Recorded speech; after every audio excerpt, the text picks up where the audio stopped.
Check, check, check. Thank you.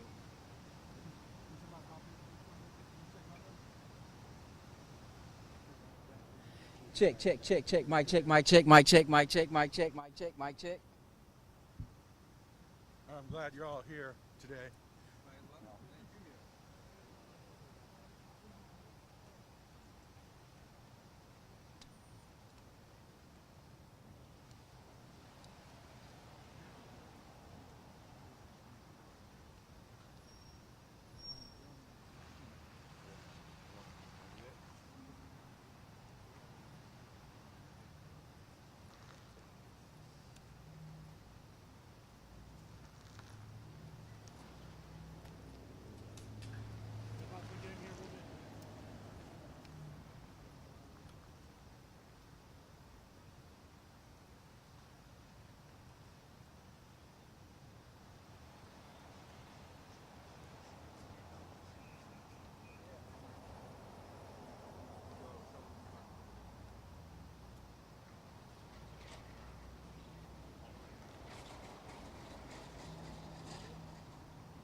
Let me know when you're ready.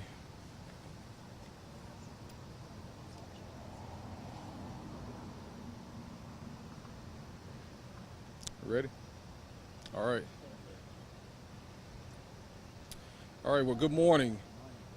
My name is Anthony Buckner, and I serve as the Chief Deputy of the Shelby County Sheriff's Office.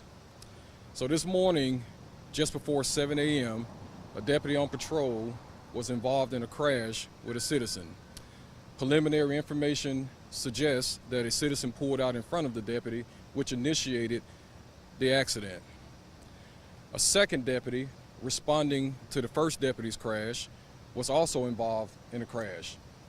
And preliminary information suggests on that crash, a vehicle also pulled out in front of that deputy. We're going to talk about two different deputies right now. The first deputy is listed in non-critical condition. The injuries from the crash were bumps and bruises. We don't believe at this time that anything is broken, but he's listed in non-critical condition.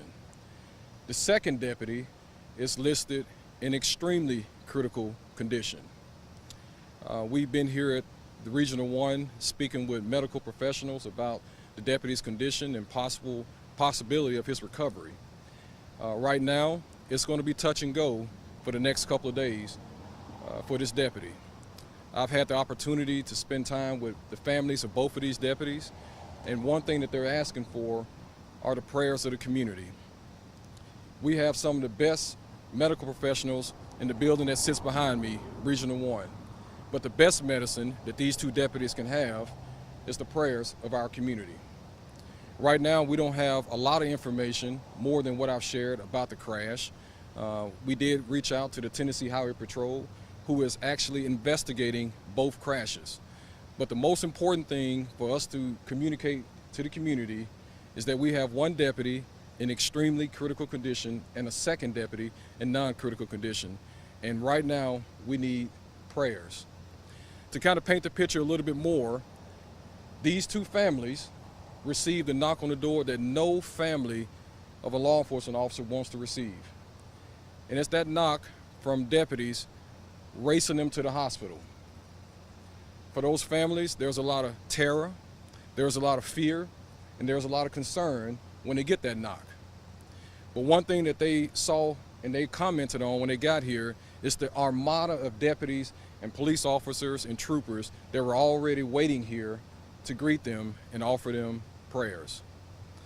And so one thing that I would share again from the family is that we're pleading with the community to pray for these deputies. These men and women go out every day to serve the community that we love. And we want these deputies to know that the community that they serve every day loves them as well. Right now, these deputies are currently still obviously in the hospital. One deputy is in trauma and the second deputy is in trauma ICU. And so right now, that's the only information that I can share. Again, the accident is being investigated by the Tennessee Highway Patrol. And our focus right now is on the medical condition of these deputies. And with that, I will take a few questions.